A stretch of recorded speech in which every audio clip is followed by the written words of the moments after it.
of Nirodha Vaikuntha in the spiritual world, they end up merging in the body of Mahavishnu again. Exactly. So it's a very interesting section. It should be easily misunderstood. So, what's the meaning of Nirodha basically? When we say Nirodha, it's a very important topic amongst the 10. Means the sleeping of the jiv. The jiv here is called Atmanaha, can you see? In 6. So, Shaktibihi, Saha Shaktibihi. Oftentimes, when I discuss about, remember the glands of Mahavishnu, within the glands there is the Chitkana. Kana means the particle of the Jiv, Jiv Shakti, and along with his Svabhav. Don't think you are just the living soul particle. No. Unfortunately, because you haven't made it in the previous creation, you were in the abdomen of Mahavishnu, and now Mahavishnu condescends to cast his glance on Pradhan. You're going to be injected, just like the male injects the sperms into the oven. You're going to be injected in the womb of Pradhan. But you're not alone. You are, look at the Sanskrit, Atmanaha Saha Shakti Bihi. You are injected with your Shakti, with your Upadi, Shakti Bihi, with your designations. Upadi means you have been entertaining your Upadis for since time immemorial, your Svabhav. You follow? That's going to determine your future. This is 7.5. Aparayam itasvanyam prakriti vinve param jivaguta mahabaho yajidam dayate jagat. See, we want to manipulate the resources of material nature. Don't forget, this svabhav, this purusha abhiman you entertain from the previous injection. You still have that, unfortunately, with you.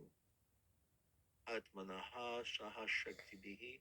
So that's going to, you're going to be injected in the pradhan, and with the kala shakti, the time factor, and your wayward, we discussed just now, kama vasanaha, uti, you have this uti to impetus to come, you have so many karma vasanaha to satisfy, to fulfill.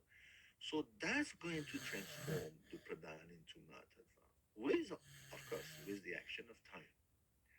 But the Lord, look at the Lord. Is it the same type of sleeping for the Lord?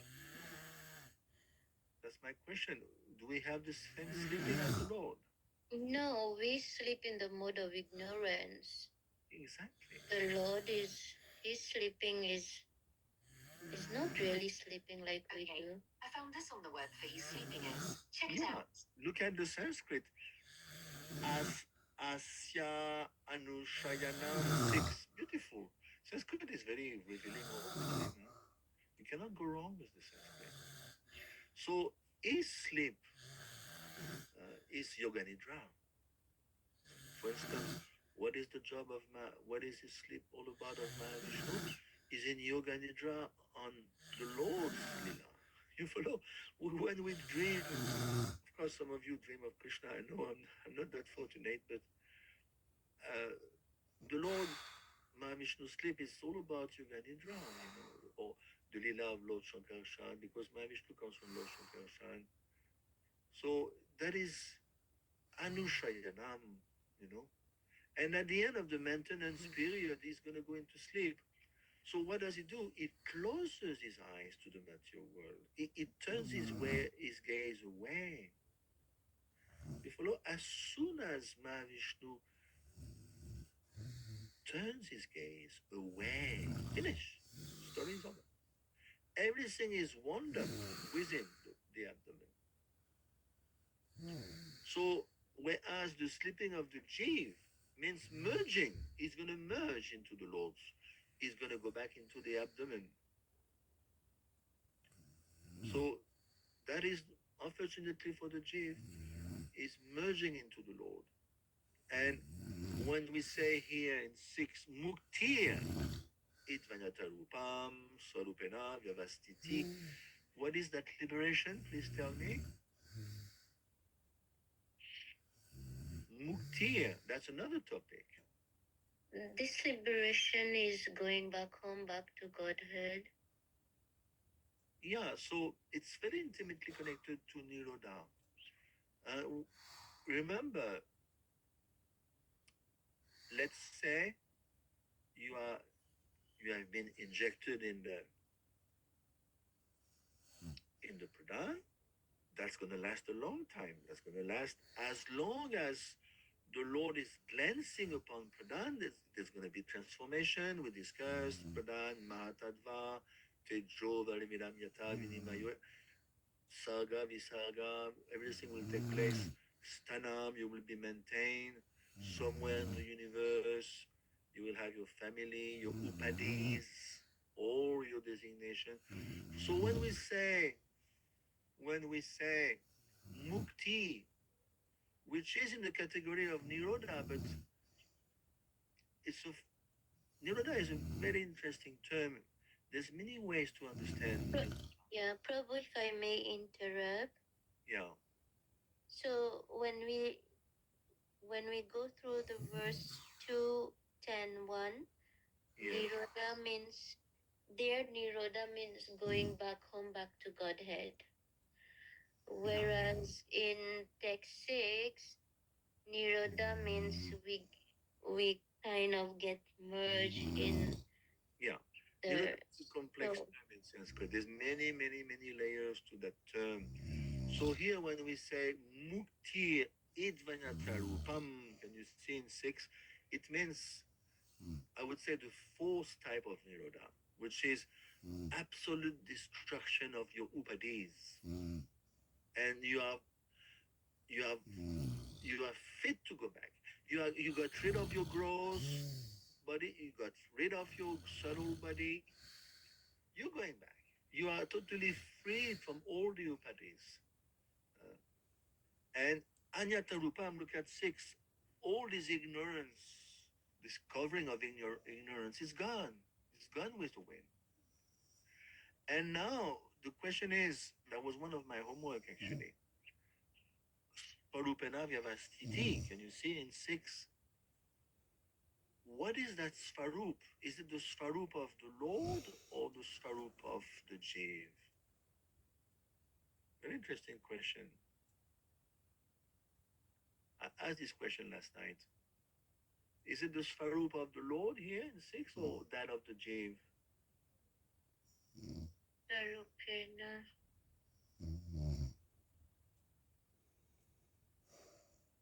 No, that's the Sarup of the Jiv. Actually, no. Jiva Goswami explained very nicely that Observational position.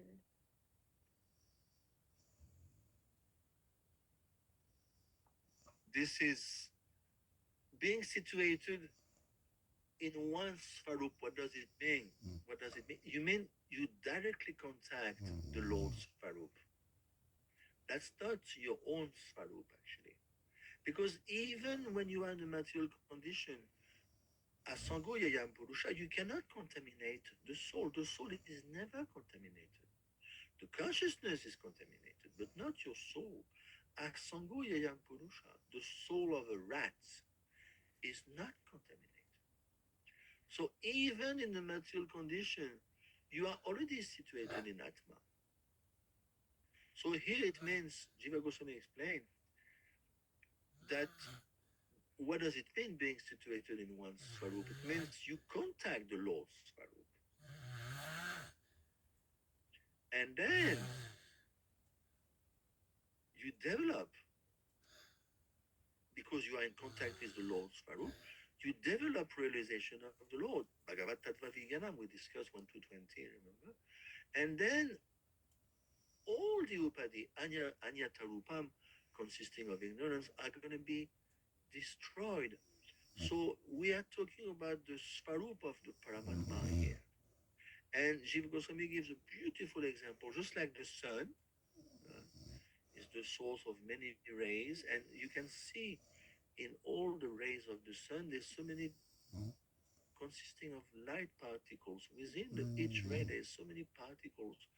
So we have those tiny particles. The Jivas are like the particles of the sunlight within the sun ray, and the sun ray belongs to the sun. So the Lord Himself is the source of the Svarup of the Jiv. You follow? How do you regain your? It's called Amshi Svarup. Jiva Goswami beautifully explained Amshi. We are Amsha. Mamem Amcho Jiva Loka Jiva Bhuta Sanatan. We are Amsh. We are Vibhinnam. So we have a Amshi Svarup. But how do you regain that? You regain that by reconnecting with Paramatma or Bhagavan. You follow? You cannot regain your Svarup independently of Krishna's Svarup. When you contact Krishna's Svarup, then you regain your Amshi Svarup. That's the way to understand. It's not independently. Prabhu, I'm a little confused here. Okay. So, while I understand that when a jiva is in contact with the Lord, is able to understand and attain his constitutional position. Yeah. My confusion is the constitutional position of a jiva is to be eternal servant, Yeah. and the constitutional position of Krishna is to be eternally served. So how can the constitutional position of the jiva be equal to the constitutional position of Krishna? I'm saying it's equal. No, be careful. You contact the Lord's Svarup.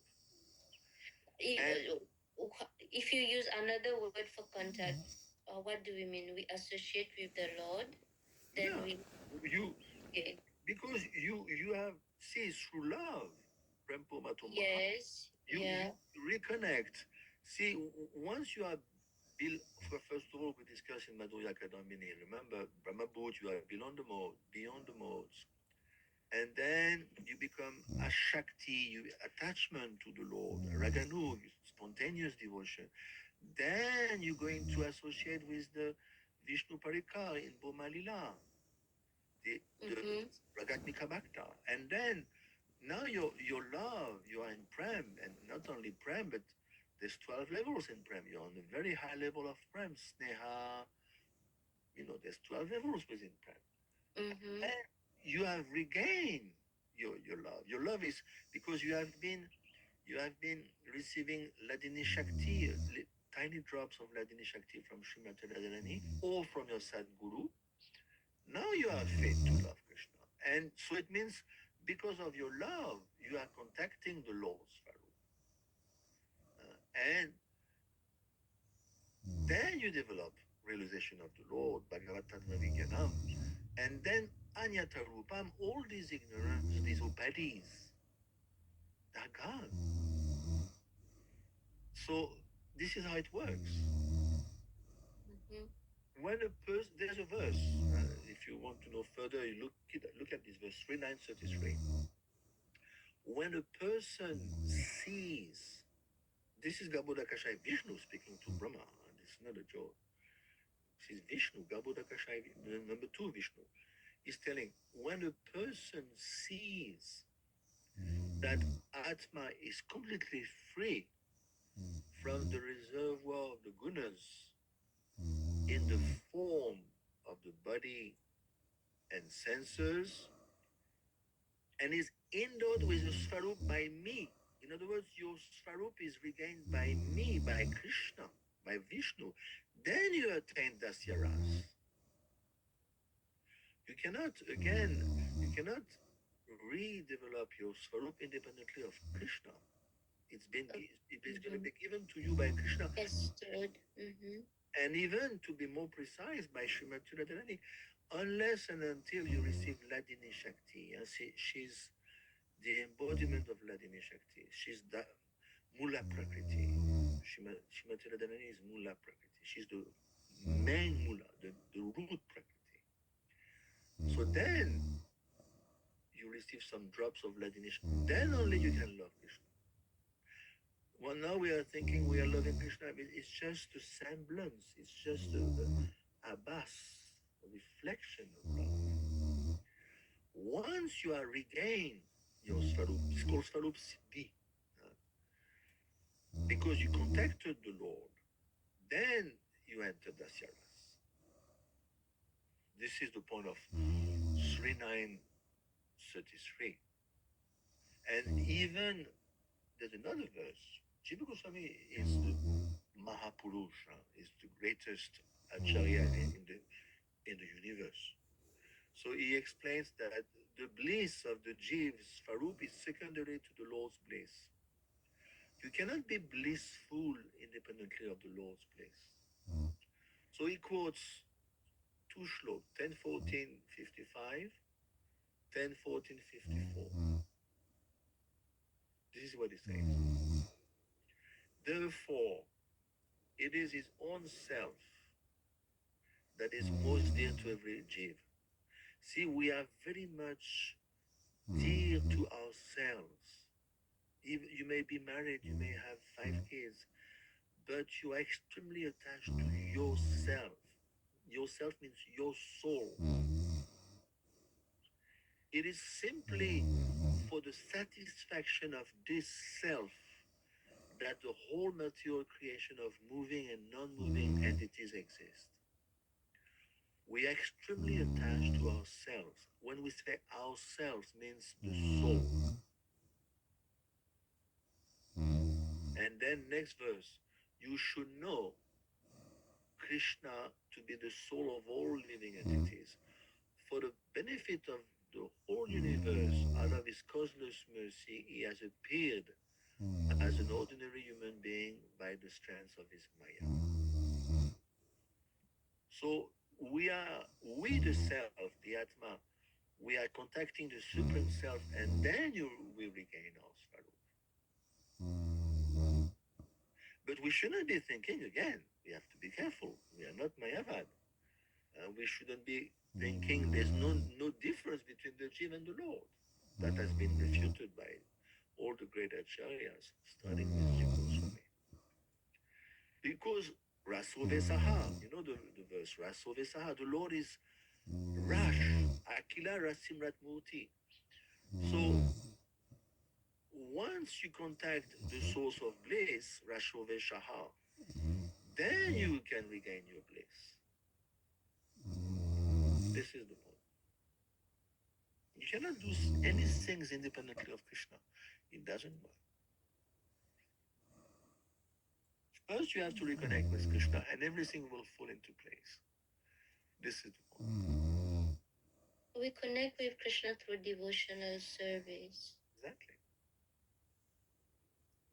So we learn a lot of things. We learn that the sleep of the Jiv is different from the sleep of Krishna. We learn that 2.10.6, we're talking about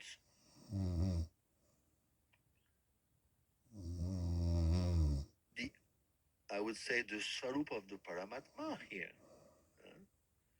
And when as a Jiv we contact Paramatma or Bhagavan, say, then only we regain our Swarup.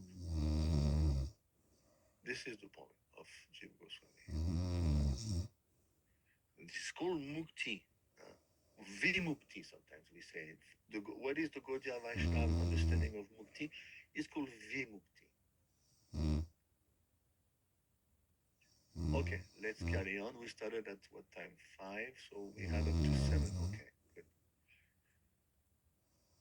I like this section very much. It is extremely interesting. Yeah, Prabhu, if I may interrupt. Yeah. You see, when I think of Krishna, it's fun. Krishna is always active, playing and everything. But when I hear about uh, the the first Vishnu lying on the causal ocean. Is it the Karnadakshay Vishnu is lying, right? Yeah. Garbodaksha. Mahavishnu. Yeah, I mean, I don't understand. I mean, I just try to we forgive my ignorance, Prabhu. I understood that Born in ignorance. his slumber, his sleeping is not like ordinary sleeping in the mode of ignorance like the jiva does. But then I feel like, isn't it not boring just to lie down and No, but he's not a jiva. His body is made of Satchitananda Vigraha. yeah, but you see all the incarnations, they're doing something like Narshinga Dev He's and in all Yoga this. Nidra. He's in Yoga Nidra. See, there's no difference between, for him, is Nidra, is transcendental slumber or sleep, is yoga in connection with Krishna or Sankarshan. Is Ishtadev is Sankarshan actually, Mahavishnu. So it's not boring. He enters. Even a yogi can have lila spurti. What to speak of God? It is God meditating on God. You follow? Can we say he is almost like devotee of Krishna? Yeah, in the sense, even Lord Balaram is the supreme personality of Savitra Godhead. So Mahavishnu is Yes, yes, yes. they are not jivas, be careful. They are God, but they are expansions of God. So they meditate on their origin, which is who is Lord Shankarshan. So Yes. this is the Mahavishnu who embraced Sadashiv and then becomes Advaita Very Acharya. good. Very good. Extremely good. See, Advaita Acharya is merging of Mahavishnu and Sadashiv. So let's try to recap to make sure you understand. The creation takes place. And No, it is resolved. It is, I don't know if you say resolved in English. It is reabsorbed. reabsorbed within the abdomen as well. Yeah. And so, in other words, if we haven't made it back, when we give up our gross body, what's left? Only the subtle body. Compose is mentioned, we discussed in 5 or perhaps 4. In 4, Utaya Karma Vasanaha. All the karmic impressions are lying in the subtle body. And next time, Mahavishnu is going to condescend, we could say, to again cast his glance on Pradat. Again, you're going to be injected within Pradat with your Saha Shakti Bihi in 6, huh? All your upadhis again. And you wonder why again I got caught up in complexities of material nature? Because you had those Sahaka, those Sahak Shakti Bihi, all these upadhis stored within you, even within the body of Mahavishnu, as you are lying in equilibrium. So we understand that when we perform devotional service, we get rid of these upadhis. Exactly. Sarvapari Vinay Muktam Tad Palavina Nirmanam. There's a verse that. Yeah, as Krishna. Yeah. So, in other words, the inactive stage or the inactive state of the jiva is called sleep. It corresponds to the Lord's sleep. So, those two types of sleep, let's put it this way, the two types of sleep. One is the yoga nidra of the Lord, and the other is the sleep of the jiva. That's called nirvana. Mm-hmm.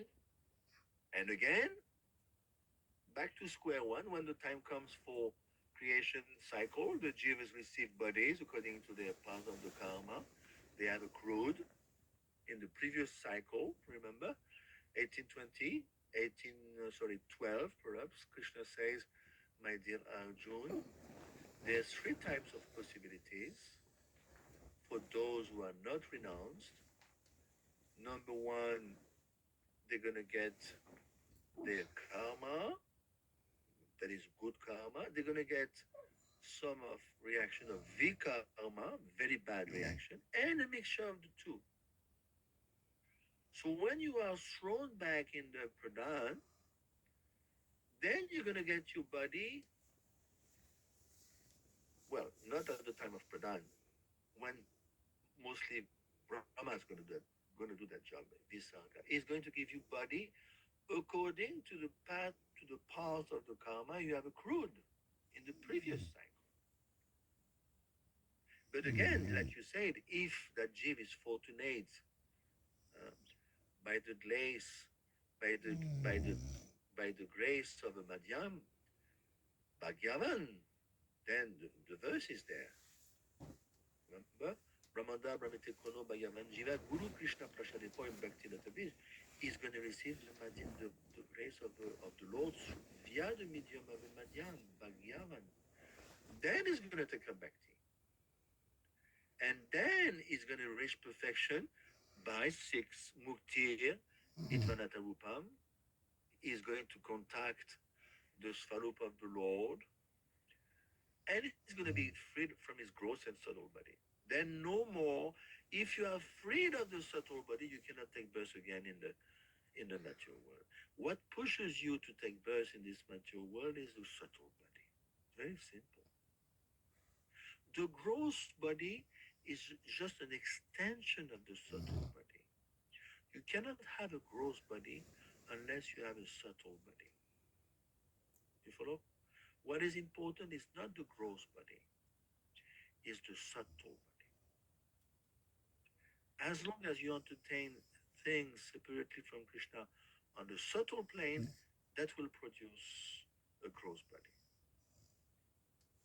So the goal of life is to, this is called one type of nirodha, that you get rid of all your upadis. Nothing left, no gross, no subtle body. And there's a verse by Kapil in the third canto. He gives a beautiful analogy. He says, just like you digest food, you eat your meal is there in your body. Your rice, your sabji, it's there. But what's going to happen? By the process of the stomach, it's going to be digested. It's going to disappear. Your food is disappearing, being replaced by energy. So in the same way, Kapil explained to his mother, the process of bhakti will digest your gross and subtle body. Can you imagine? The gross one we understand, but even the subtle body will be digested by the process of bhakti. This is a very powerful process. Prabhu, when we hear about all that, it seems so big, but then on the other side, the solution is perform devotional service. Looks so, I mean, just by performing serving Krishna with love and devotion, Exactly. we can overcome all that. It looks, it seems a bit Yeah, I understand. It seems disproportionate. Huh? Yeah, There's a verse, Rup Goswami. Duru adbut viryasmin, shradadures tu panchake. He explained about Panchanga Bhakti. Duru adbut viryasmit, shradadures tu panchake, yatra svalpopi samanda, saddiya bhavajanmane. He says, Duru adbut viryasmin. We cannot understand the power of those five angas of bhakti. What are those five? Panchanga Bhakti, uh, Namruchi, Bhagavat Shravan, then dance. Maturavesh living in the dam, deity worship, Sadhu Sangha. He says, Duru Adbut. Duru means Duruha. Duru Adbut Viryasmin. We cannot, it's difficult to understand. Rup Goswami is saying, Duru Adbut Virye. Virye means the force, the power of those five. It's Adbut. It's amazing. And then he goes, Shraddha Dure Stupan Shake. Even if you have a faint Dure Shraddha, faint Shraddha in those five, not even strong faint, can you imagine? Then he goes, Yasya Svalpopi Sambandha, Alpo Sambandha. Svalpopi Sambandha means a slight connection with those five, not even strong. Sadhya Bhavajanmane. If you're not offensive, it means if you don't commit Vaishnava Parad, you're going to get bhav. So we have no idea of the power of what we're doing because we are under the modes. So we sing, we read Bhagavatam, we take darshan. A pure devotee gets full power because he understands what he's doing. Most of the time, we don't understand what we are. We are doing it mechanically. So there is a result. It's mentioned here. Duru Adbut, even if you have a Shraddha Alpo Sambandha, very slight connection, still you're going to make it. It may take longer, okay, than a pure devotee, but we cannot understand. These are extremely powerful anga of bhakti. So the whole purpose of Bhagavatam is to help us come to know the supreme personality of God, Ashraya Ashraya, by his works, by his attributes, and that is revealed by the nine topics. We're getting to know Krishna, just like you get to know. You don't get to see the king. I don't know if you know Louis XIV in France. Have you been to Versailles? This is the king of the palace of King 14. Just to reach his inner chambers, you have to walk 1 kilometer. So that's how he managed. He was the king of Europe. France in those days was Europe. You know what he would do? When a king wants to attack him, he would tell the king, please come, let's discuss. So the king, that given king would come to Versailles, which is near Paris, and he would enter the palace. And as he was treading, making his way to the inner chambers of Louis XIV, he was totally bedazzled by the luxury. It's beyond words. If you go there, it's solid gold. Everything. Is it still like that nowadays? Yeah, you can visit. I used to be a tourist guide in Paris. I used to take tourists, Indian tourists, day and night to Versailles. People are just, you can see their mouth is agape. They cannot even function properly. It's so solid gold everywhere for 1 kilometer. So you know what would happen to that king? That visiting king. He was in the beginning. He wanted to make war, but just by looking at the luxury, he's walking through the galleries and the halls, the assembly halls, pure gold everywhere.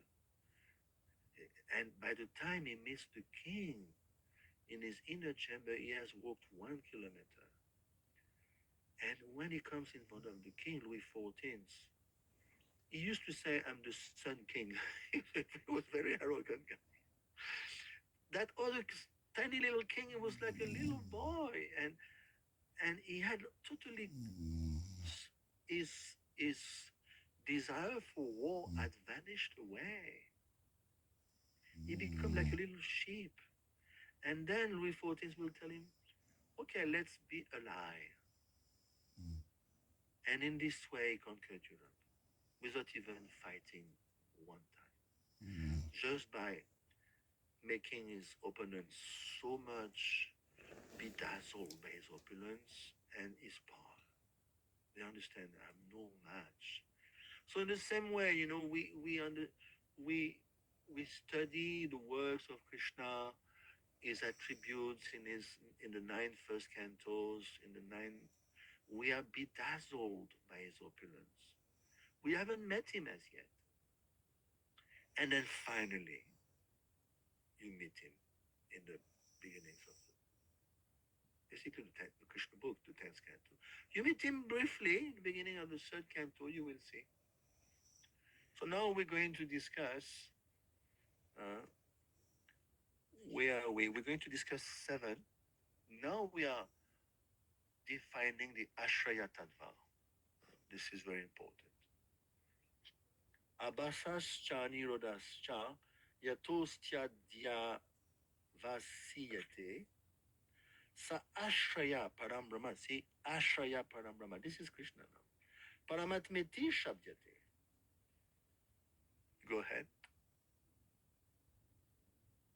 This is 7. The Supreme One, who is celebrated as the Supreme Being or the Supreme Soul, is the supreme source of the cosmic manifestation